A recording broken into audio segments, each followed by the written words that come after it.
अस्सलाम अलैकुम नाज़रीन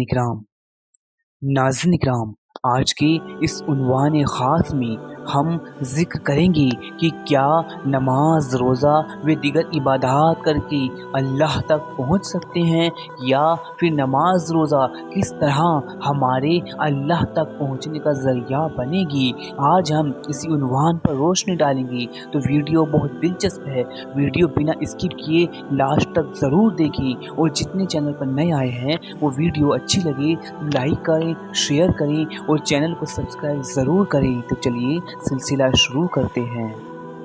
और सामईन किराम, देखिए, कोई भी बंदा फ़कत अपनी नमाज रोज़ा, अपनी हज ज़कात व दीगर इबादत से अल्लाह तक नहीं पहुँच सकता है। अल्लाह अज़्ज़ा व जल का कुर्ब व उसका वसल इख्तियार नहीं कर सकता है, अल्लाह का वसल हासिल नहीं कर सकता है, मगर ये कि अल्लाह के फजल से, यानी अगर उस पे अल्लाह अज़्ज़ा व जल का फजल हो गया तो वो अल्लाह तक पहुँच जाएगा, अल्लाह का वसल हासिल कर लेगा।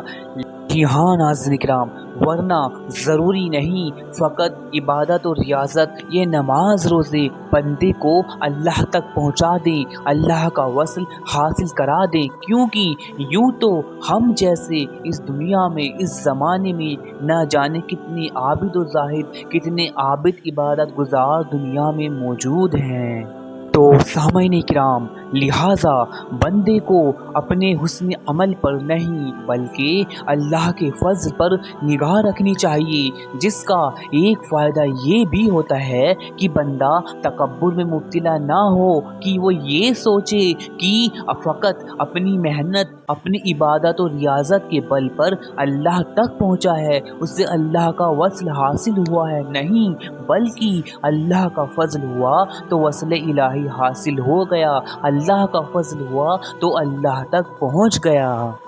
और सामईन किराम, अगर किसी बंदे को फ़कत उसकी नमाज रोज़ा व फ़कत उसकी दिगर इबादत से अल्लाह अज़्ज़ा व जल का वसल हासिल हो जाता, उससे अल्लाह का कुर्ब वो अल्लाह तक ऐसे ही पहुँच जाता, तो सबसे बड़े, सबसे ज़्यादा अल्लाह के फ़ज़ल के हक़दार फ़रिश्ते होते। अब आप खुद सोचिए, गौर व फ़िक्र करिए कि ये फ़रिश्ते इसरार खुदाबंदी में गुम व मुतहरिर बेशुमार थे, रुकू व सजदे करने वाले फ़रिश्ते हज़ारों हज़ार थे, उसके कामों में सोख्ता जाँ फ़रिश्ते बेहिसाब थे। फिर भी अल्लाह अज़्ज़ा व जल ने खाक से ऐसी बेबाक कौम पैदा कर दी कि जिसको अपने फर्माबरदार फ़रिश्तों से भी आगे बढ़ा दिया, वो भी बग़ैर किसी तलब व फरियाद के और बग़ैर किसी इबादत और रियाज़त के।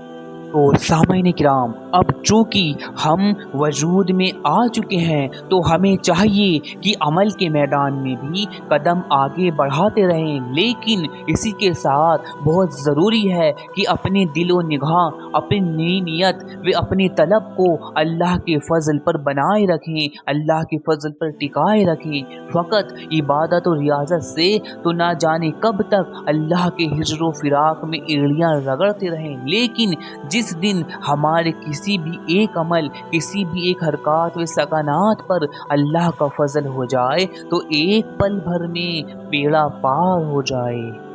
सामईन किराम, अल मुख्तसर समझाने का मतलब ये है कि जब बंदा ला वजूद से वजूद में आया है तो ये अल्लाह का फजल हुआ है, तब ही तो वजूद में आया है, और जब बंदे को वस्ल इलाही हासिल होता है तो उसके फजल से ही होता है। लिहाजा हुस्न अमल तो असबाब है, हुस्न अमल के मैदान में भी कदम आगे बढ़ाते रहें, क्योंकि ये हमारी ड्यूटी है, लेकिन वस्ल इलाही उससे ही हासिल होगा जिस पर अल्लाह का फजल हो जाए। अब ये अल्लाह का फजल कैसे हो ये अल्लाह ही जानता है, तो बस अमल में कम हो या ज़्यादा हो, हमारा दिल व निगाह अल्लाह के फजल पर ही जमी हो।